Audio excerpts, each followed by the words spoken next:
What's going on, everybody? It's Justin Hawkins here for another edition of the TriStar Sports Podcast. And yes, we are still coming on YouTube with video podcast. Appreciate you all joining. If you are, please like and subscribe. We talk all things Tennessee sports. If it's got a TriStar in it, then we talk about it. That's the Tennessee Titans, the Tennessee Vols, Nashville Predators. Throw in some Vanderbilt Commodores, Nashville SC, you name it, we got it. And here we go. The free agency period has officially begun and the first wave has concluded. The Tennessee Titans have made a flurry of moves, but it started really with the week before free agency and Harold Landry announcing that he requested to be traded. The Tennessee Titans could not find a suitor and eventually ended up just releasing Harold Landry, who ended up signing a multi-year deal in New England with the Patriots to reunite him and Mike Vrabel up in New England. Look, Harold Landry wasn't the most productive guy in the league. He had 9 sacks on the season. And, you drafted him in the second round, and I think it was 2018. You got Rashaan Evans, and you also got Harold Landry. Harold Landry is Mike Vrabel's guy. Here's the thing about Harold Landry. Harold Landry, like I said, wasn't very productive. Tore his ACL last season. The year prior. It was in training camp one of the first days, I think, after the final 53-man roster came out. So training camp's over. First day of practice. Torn ACL, out for the season. Never really recovered. He had a great end to the season last year. The year prior in 2023. 2024 was a mediocre year for Harold Landry. I think you could tell that there were some instances where, just the get-off wasn't there. He's got that motorcycle bend, as Coach Mack of Titans Radio likes to call him, Dave McGinnis, that is. And, Harold Landry's got a lot of speed off the edge, and there's some production that's going to be missed, but it's nothing that the Titans can't replace. And I think that what you're missing out of Harold Landry is really just, like I said, it's maybe the speed off the edge. You're looking for somewhat consistent production, but you don't have that elite guy that I think the Titans really have never had. You can go all the way back to the early 2000s with Javon Curse. The Titans have never really had that guy. They've had some along the way, like a Kyle Vandenbosch. They've had, others of the like. But I think what you're missing out of Harold Landry is a body. The Titans already needed a couple edge rushers as it was. And with the releasing of Harold Landry, and now that he's in New England, nothing changed. You still need more edge rushers. So then it would beg the question, are the Titans going to go after Abdul Carter in the draft?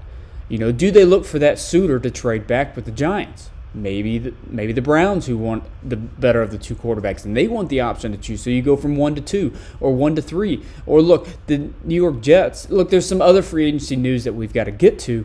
But, so to this point, to this day, the Cleveland Browns, they signed Kenny Pickett in free agency. They traded Dorian Thompson-Robinson. They don't have Deshaun Watson. They don't have a starting quarterback right now. Russell Wilson, I can't remember, sometime last week, end of last week, or maybe over the weekend, he visited with Cleveland for a free agency visit. But Cleveland doesn't have a quarterback, so they've probably got to be taking a quarterback. They re-signed Myles Garrett to a lucrative contract. But let me read you these stats from Harold Landry. These are since 2018. Played 15 games, 4.5 sacks, 1 forced fumble. 2019, 9 sacks, 1 forced fumble, and 2 fumble recoveries. 2020, 16 games, 5.5 sacks. So he lost 3.5 sacks there. He did have 1 interception. In 2021, this is where, he had his biggest impact, and you're thinking he's coming up the pipeline here. 2021, 17 games played, 12 sacks. Finally got over the double-digit mark, and he had also 1 forced fumble as well. 2022, missed because of the ACL tear. 2023, 17 games played, so he wasn't all of them. Wasn't very impactful in that season, but he was, impactful late in the season. Had 10.5 sacks over the course of the season, and if you break it down by game, I'm pulling that up as we speak. I should have done that before I started, but I did not. Sometimes I go off on a tangent, and I just can't get it all. But here's how he started the season. Week 1, he had a sack, so that was good. Didn't have a sack until 2 games later against the Bengals, and then the Jags right after that. And then another couple weeks down the road, another sack. He really started to pour it on this was last season. Well, last season they had 9 sacks, so that doesn't garner what I was trying to say. But in 2023, he had 10.5 sacks after a slow start to the year. And I think if you look at him, we'll pull out 2023. So he had 2 sacks in 3 games. Well, then in Miami in week 5. No, this is backwards. Look, this is a very slow start to the day. But you know what? It's Monday. We're all going to act like it. And, I'm just like Garfield. And sometimes you just hate Mondays. You love lasagna, but you just hate Mondays. All right, so slow start to the season. Out of the first 5 games, he only registered 1 sack. Then he started to pick it up. Went to London, had a sack in London, and then the bye week had 2 sacks in week 7 against the Atlanta Falcons. That was the Will Levis breakout game, the only game that he really broke out in. That is another topic for another day. And then over the course of the last season, Miami, Monday night, in the really big win and a big comeback led by Will Levis, he had 3 sacks in that game.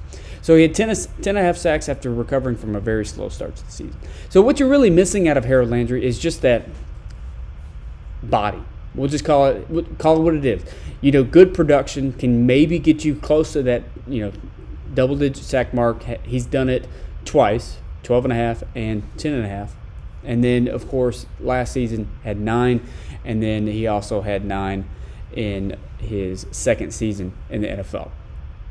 So, good. I'm not going to say good riddance because Harold Landry was a solid producer, but it leaves a hole in the already gaping, wide-open holes that this Tennessee Titans have.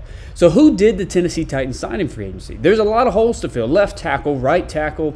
Do they switch J.C. Latham to right tackle and get a left tackle? You need interior offensive line play, right guard. Who's going to be the right guard? Dylan Radins is a free agent. Do they re-sign Dylan Radins? You need on the defensive side. We already talked about edge rusher. They need linebacker play. They need cornerback, safety depth. They need almost everything, and not to mention the quarterback position. So let's take a look at who the Titans did end up signing this. So first, we'll go with some re-signs. They re-signed Corey Levin. They re-signed a couple, depth pieces like Darrell Baker Jr. and they re-signed a couple others. Mike Brown at safety depth, interior offensive line play, just kind of interchangeable. That second guy to play, Andrew Rupchich, and they signed long snapper Morgan Cox. Sebastian Joseph Day was a good re-sign, and that's about it. So then you take a look at the incoming free agents from other teams. You start with the day one guy in Dan Moore Jr., the left tackle from the Pittsburgh Steelers. Dan Moore wasn't the only Pittsburgh Steelers they signed, but we'll talk a little bit about Dan Moore. I do work with 104.5 The Zone and Ramon Caleb Wills weekday morning 6 to 10 a.m. And Ramon Foster, a former interior offensive line guard for the Pittsburgh Steelers, talks very highly of Dan Moore, even though his stats doesn't really suggest otherwise. He's been in the league He's been in the league since 2021, and he's been a starter. The Pittsburgh Steelers weren't too happy with his line play, so they drafted guys to replace him, like a Broderick Jones out of Georgia. But guess what? Dan Moore beat him out, so it speaks somewhat to his level of caliber of play that he can beat out guys the Steelers drafted to replace him. Moore's played 66 games in his NFL career, all starts, like I said. Started from day one. 17 games at left tackle in 2024. But see, the PFF numbers, if you ever like a stats guy, I try to be stats guy. Pro Football Focus is a really good asset to use. They're not the Bible. Everybody's got their metrics and everybody's got their algorithms in which they use to measure things. But Pro Football Focus was not too highly on Dan Moore, and he had kind of a low grade. He wasn't one of the best pass blockers. He allowed 41 pressures over the course of last season, which tied for, I believe, 7th in the league. And guess what? He was tied with Nicholas Petit-Frere, who was awful. Now, like I said, Dan Moore played all 17 games. Petit-Frere barely played more than half the season. And he played at right tackle, and he was a turnstile. So, it doesn't make you feel great that he allowed 41 pressures. He also allowed 12 sacks. Now, the other thing to mention is the division that Dan Moore plays against. Baltimore Ravens, Cleveland Browns, Cincinnati Bengals. He also practices with one of the best edge rushers this league has seen in TJ Watt. So who do these in this AFC North division, who does Dan Moore face on a weekly basis, or at least 6 times a year? And of course, every day in practice. Trey Hendrickson, Sam Hubbard, Cincinnati Bengals. In Cleveland, Zadarius Smith before he got traded to the Lions, and Myles Garrett, one of the best pass rusher in the game.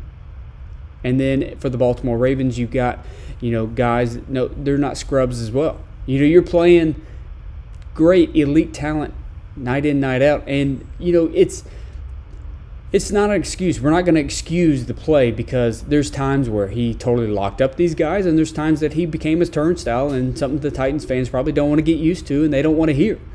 But Dan Moore, and he signed a very big contract. He signed a 4-year, $82 million contract. I believe $50 million of it is guaranteed. It's a very, very high contract. Look, Ronnie Stanley of the Baltimore Ravens signed for $20 million per year, and now you're looking at Dan Moore, who's signing for I think it's $20.5 million per year. So, based on metrics alone and algorithms and how these tackles are measured on a game-by-game basis, Ronnie Stanley's better. But what happens is one is a homegrown talent and one is testing the market and leaving, where they were drafted out of.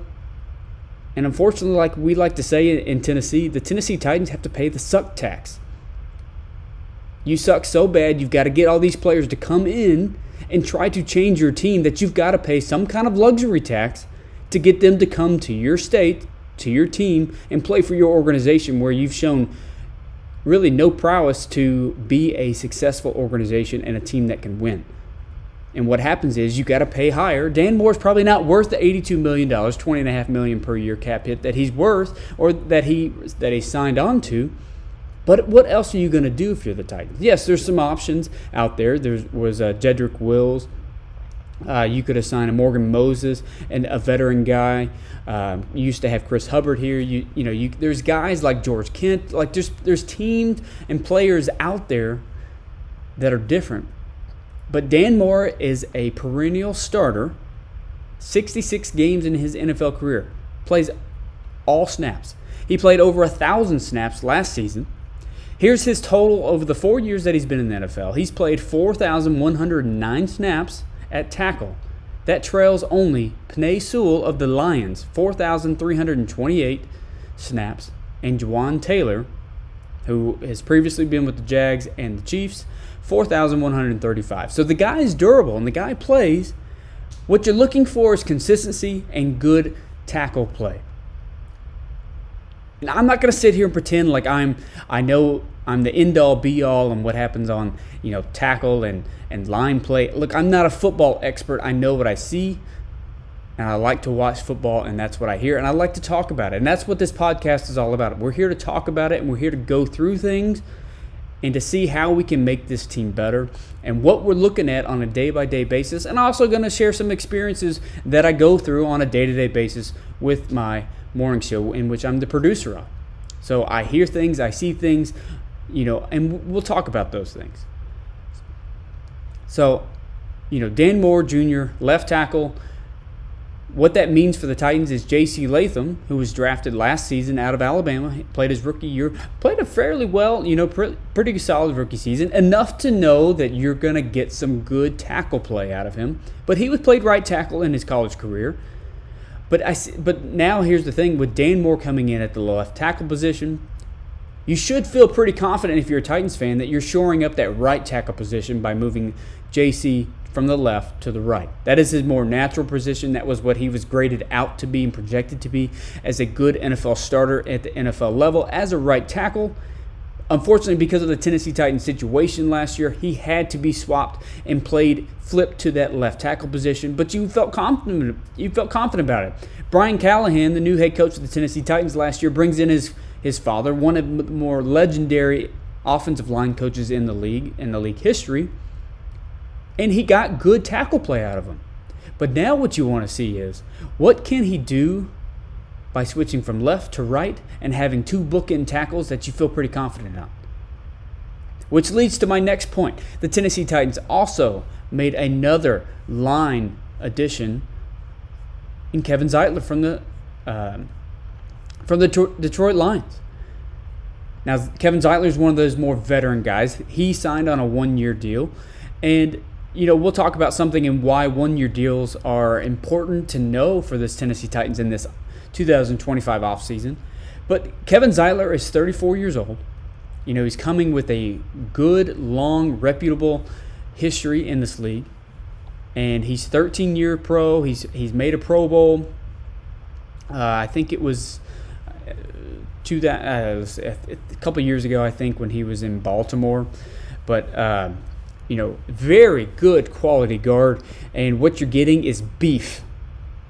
Let me say that again. You're getting beef on this offensive line. Okay? Let me tell you exactly, he's played well over, Jim White of the TennesseeTitans.com, he's played 12,443 offensive snaps. Since 2012, he has. So you're getting a guy that's very well experienced, has played a lot of good guard play. Currently, so he's 35. He just had a birthday. So happy birthday to Kevin Zeitler, March 8th. And he's weighing right now at 6'4", 340 pounds. You measure that up to J.C. Latham, who weighs right around that 350 mark. That's a lot of beef on that right side of the line.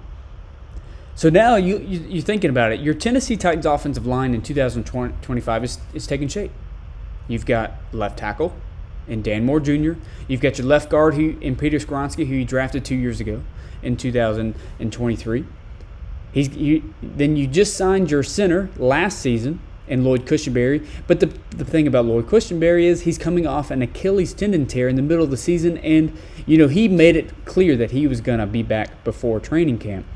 Or by training camp, or at least by the first game of the season. But we all know what an Achilles tear means, especially for a guy on the line. When you put all that weight on there and you got to get your get off and your push off. Let's not expect, Titans fans, Lloyd Cushenberry to be back in towards at least midway to the end of the season this year. So who's your options? But anyways, so you're taking shape. Now your right guard is Kevin Zeitler, and your right tackle is J.C. Latham. That's a pretty good, at least on paper. Now, we've gotten carried away before, talking about Andre Dillard over Dennis Daly. On paper, it made it sound like, oh, yes, Rain Carthon signed Andre Dillard to a 3-year, $21 million deal, $7 million for a starting left tackle.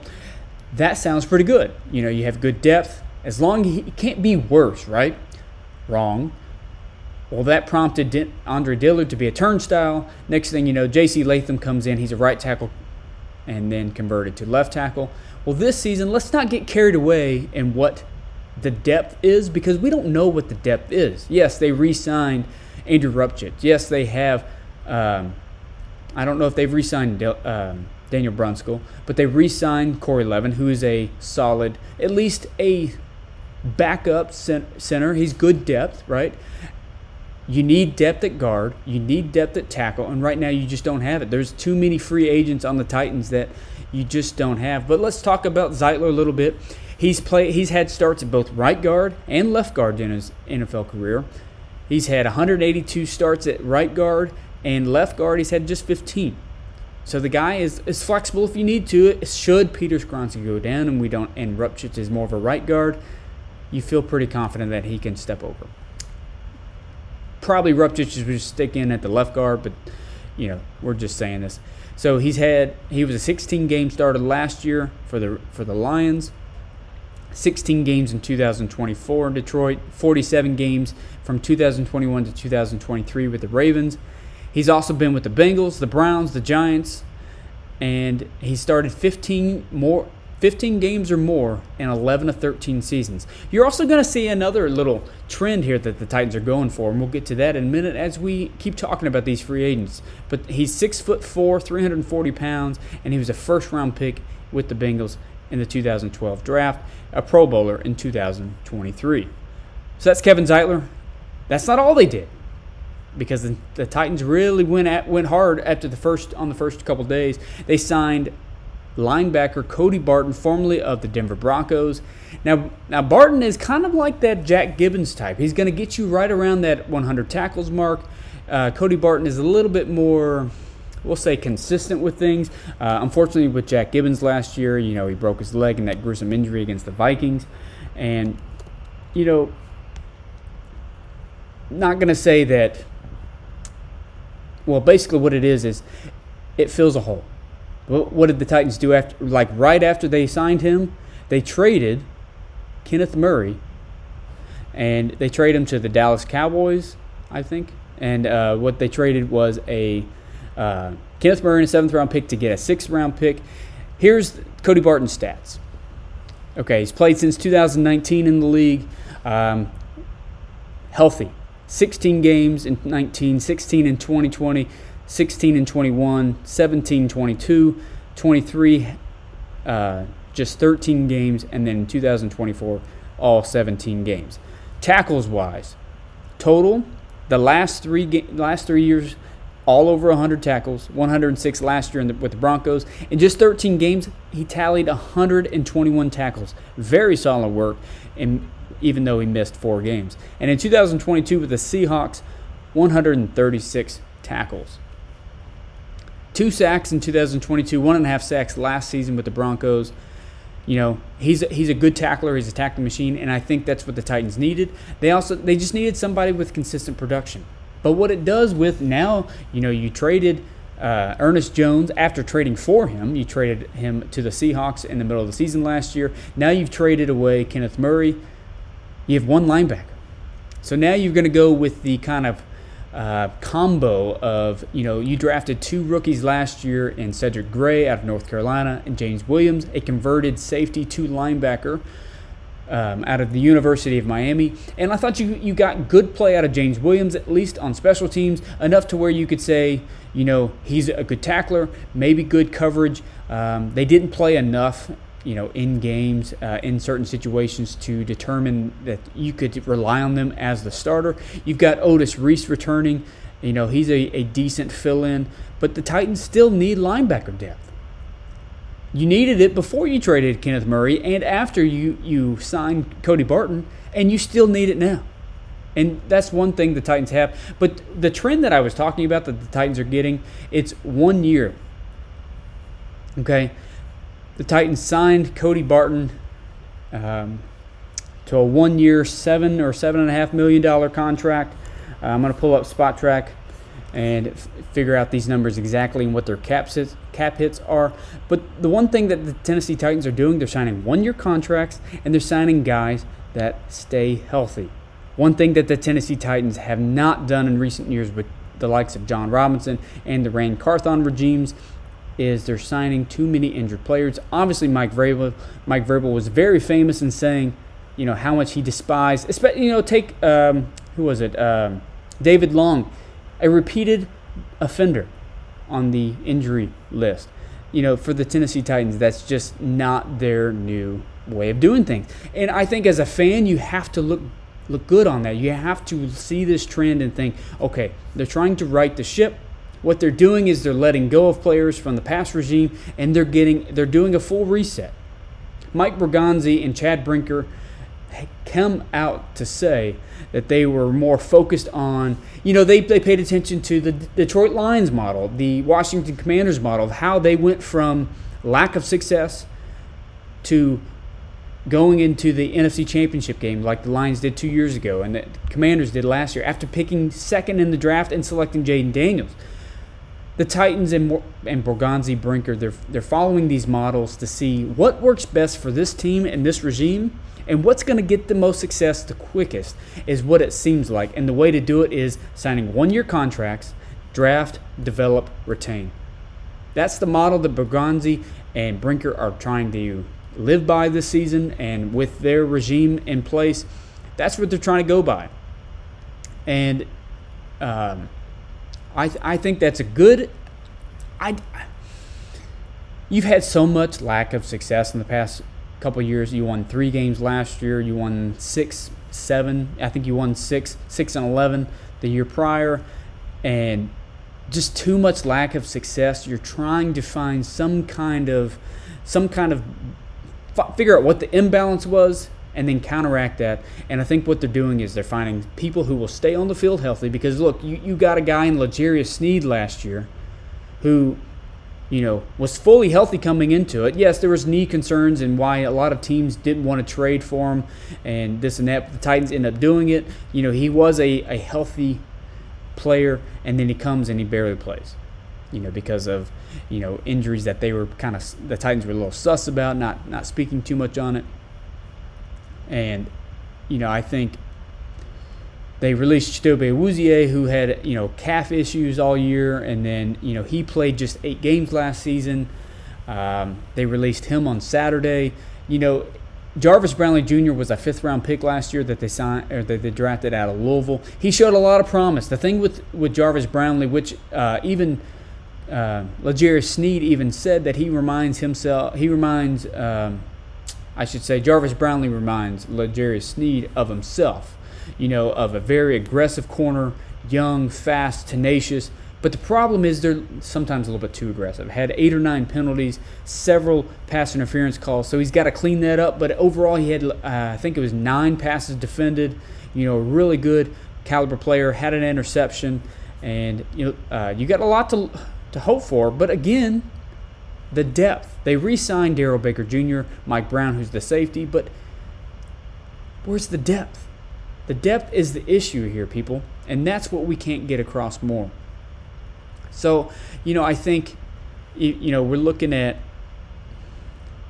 I'm pulling up that Cody Barton contract, but it was 3 years. Okay, 3 years, $7 million. So he's still pretty young. Cody Barton, Spot Track is not really, but he's 28 years old. So he's 3-year deal takes him till he's 31. You're really not looking at that as too much of a bad thing. 7 years, it's a little bit overpriced, but again, you're paying that suck tax, and you've got to go through those things, and we'll see how it goes. All right, let's move on. We got to get to some other things, but the Titans also signed Xavier Woods, safety from previously of the Carolina Panthers. Again, plays all the games. I'm going to pull up him. Xavier Woods played 123 games in his NFL career with the Cowboys, Vikings, and Panthers. Played all 17 last year, and he played 100% of the snaps last season. That is big. That is something the Titans hardly ever have, is somebody who plays all the defensive snaps. 100% of Carolina snaps both last year and the year prior, if I'm not mistaken. 1,218 snaps in total. He's 5'11", 200 pounds, started 46 games for the Panthers over the last 3 seasons, 17 games for the Vikings in 21, and he recorded 107 tackles in that season. In his career, Jones has tallied 616 tackles, 13 interceptions, 47 passes defended, 11 tackles for loss, a sack, 5 forced fumbles, and 5 fumble recoveries. He's a really productive safety, and to pair him alongside Amani Hooker for at least another season until they figure out what they want to do with him, probably release him in the next season. The Titans are looking pretty good at safety. They re-signed Mike Brown for depth. I think the Titans are pretty set at safety, and I like the additions that they made there. And I'm looking forward to, what the Titans are going to, as far as tenacity on the defensive side of the ball. I think that's what Denard Wilson has wanted, is tenacity, aggressive defenses that are going to get after the ball hawks. I think that's what they're going to end up doing, and I like the Xavier Woods signing. Health is the big goal there. Okay, they also signed wide receiver Van Jefferson, previously of the Pittsburgh Steelers, to a 1-year contract. And this one didn't make a lot of sense to me. It's Van Jefferson's not the most productive.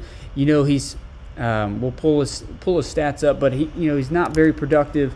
He's just kind of that fourth wide receiver that you want to predict him at. Didn't even eclipse 500 yards. He had 276 yards last season.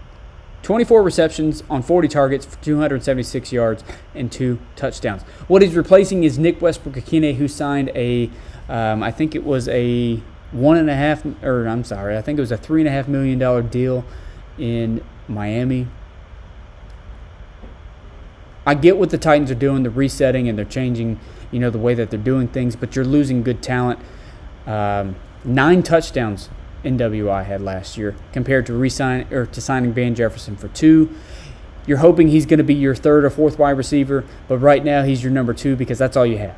So wide receiver, a big, massive hole for the Titans that they're going to need to still address. You got veteran free agents like a Cooper Kupp, a Keenan Allen, or those of those nature. You're going to have to take a look at those, and you may have to pay a certain price, or you're just going to have to double up in the draft.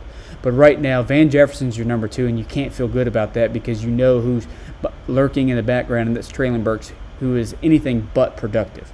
Okay, lastly, the Titans did replace Harold Landry, and they did it with Draymond Jones, previously of the Seattle Seahawks. Draymond Jones has been very productive and is somebody that is easily compared to Harold Landry. Speed off the edge, a bulldozer in the middle, and he's 6'3", 281 pounds, out of Ohio State, 28 years old.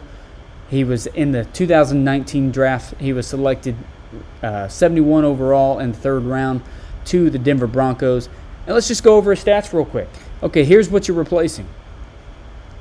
In 2019, he had 3.5 sacks. 2020, 6.5, 5.5 in 21, 6.5 in 22. 4.5 in 23, and 4 in 2024. Yes, the sack totals are not there, and yes, you're not getting the almost nearly double digit sacks that you were getting with Harold Landry, but what you're getting is a tenacious guy who stays healthy. 14 games played as a rookie, 13 in his sophomore season, and this is where he picks it up. 16 games in 21, had a little injury in 2022, played 13 games, but the last 2 seasons in Seattle, he played every game. You're getting good, solid production, but it depends on the scheme that you're playing. He was playing with Mac McDonald last season, who was the former Baltimore Ravens defensive coordinator a year ago. He left to go to be the head coach for Seattle. Denard Wilson, who was the cornerbacks or defensive backs coach, left to be the defensive coordinator in Tennessee. So you're getting that similarity in terms of maybe style of defense. So he should fit right in. But if you watch his tape, it's not just the sack totals that you're getting. You're getting the bulldozer, the quarterback pressure. You're getting that good mentality on the defensive side of the ball. So the Tennessee Titans, they're making some good moves, but they still have holes to go. Like I said, quarterback position is number 1. They did sign a quarterback, though, Brandon Allen. He has been a little bit of a journeyman, and he's going to come in. He played as a backup in San Francisco last year. He's 32 years old. Denver Broncos, Cincinnati Bengals, San Francisco 49ers, was selected in the 6th round of the 2016 draft, has appeared in 18 games, 10 starts in his NFL career, and he has completed a combined 166 of 299 passes for 1,810 yards, 11 touchdowns, 8 interceptions, a combined passer rating of 76.2. He's 6'2", 209 pounds, and he was the backup last season to Brock Purdy in San Francisco. I mean, that's all he is. He's a backup. So at this point, do you choose Will Levis? Do you choose Brandon Allen? Here's the thing that we're going to have to, talk about as the weeks go on and the draft comes up is, what do the Titans officially want to do at quarterback? Do they want Cam Ward at number 1 overall because it's their pick of the litter? Do they want him? Do they want to trade back? Do they want more assets in the draft? Or do they want to stick and pick and try to get this franchise under control with a franchise quarterback? Or do you stick with Brandon Allen, Will Levis, and you just kind of go with it? You continue this reset model.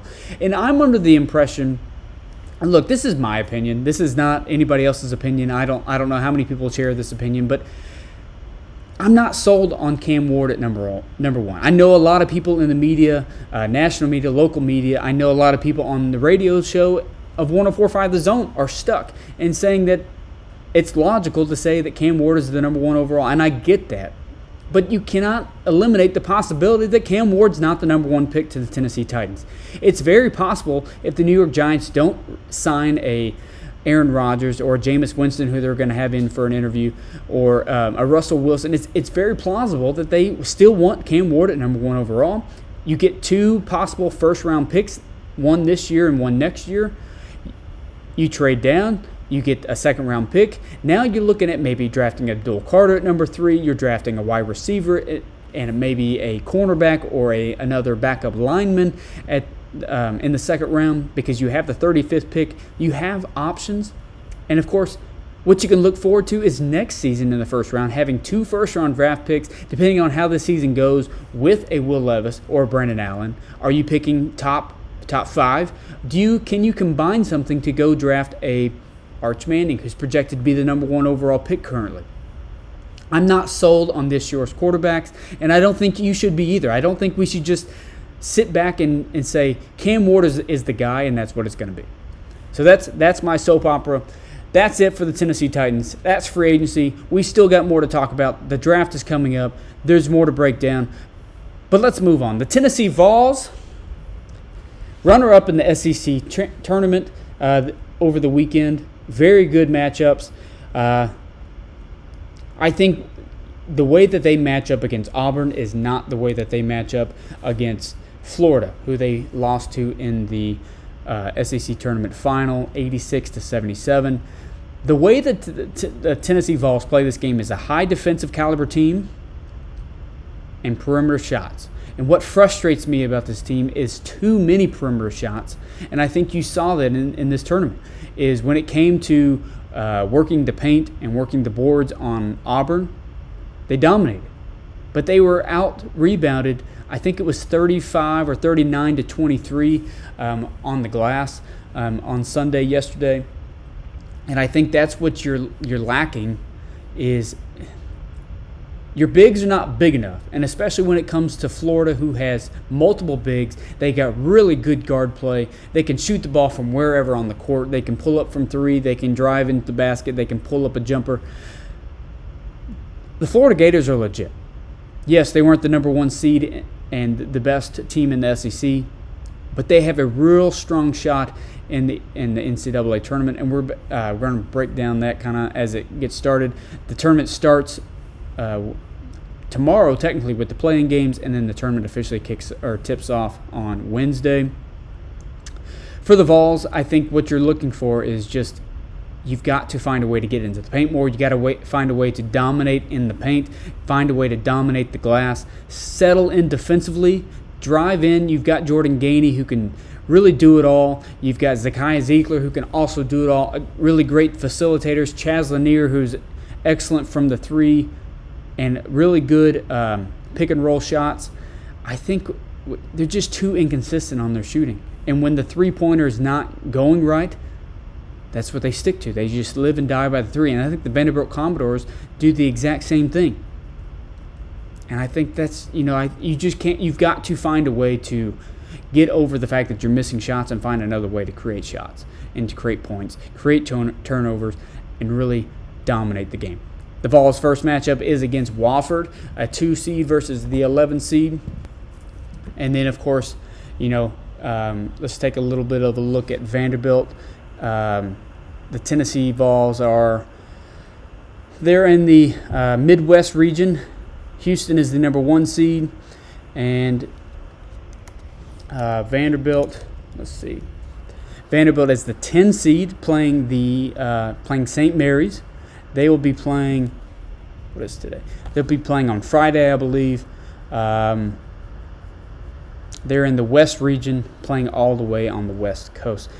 Florida is the number 1 seed in that bracket, and the number 2 seed is St. John's. I think the West bracket is among the easiest. And, if you're picking upsets, I think you really have to look at the SEC teams here. Obviously, like I said, Florida's number 1, but really, take a look at Missouri. Missouri had a very strong, SEC tournament. After Mississippi State crushed LSU in night 1 on Wednesday night, Missouri took care of business and won in night 2. Missouri opens as the 6th seed playing the number 11 seed Drake, but their path to the Sweet 16 and Elite 8 goes like this. Beat Drake, Texas Tech versus UNC Wilmington, probably Texas Tech. Then it comes down to the St. John's, Omaha, Kansas, Arkansas. I think you see Kansas beat Arkansas, St. John's beat Omaha, and then you're looking at probably Kansas beating St. John's or St. John's beating Kansas. It just depends. St. John's is not the best three-point shooting team, and they play at a slower pace. And then, of course, I think Missouri can take care of business and beat St. John's or Kansas. I think the SEC, what they showed is that they are battle-tested. But are they too battle-tested and that they're worn down? I think this SEC, they were 500 over the course of the season in conference play over all 16 teams. They brought 14 teams for a NCAA record, 14 teams to the tournament.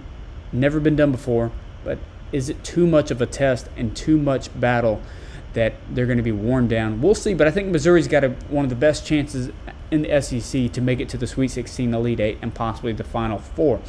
They have beaten Florida once before. I think it was in January. They beat them by 1, but they also lost to Florida, I think, a little bit over 10 points. So the possibility is there for the SEC to represent in the Final Four, and we'll break that down, and we'll have more coverage as the NCAA tournament continues. It's going to be a couple of weeks on end. For the Predators, we're not going to get into much about the Predators because they are what they are. They suck. I mean, what do you really talk about with them? They're not getting it done. They're one of the worst teams in the NHL. They're bottom 5 of the league. You take a course of the whole league standings. They're third worst. San Jose Sharks are the first team eliminated from playoff contention. 68 games played, just 45 points. Nashville is 66 games played, 58 points. It's just not good enough. And, yes, they won some games as of late, but they lost the other day or last night against the Kings. Then they lost to the Ducks. They went on a 4-game win streak, but it's just not consistent enough. At the trade deadline, they did trade away some assets.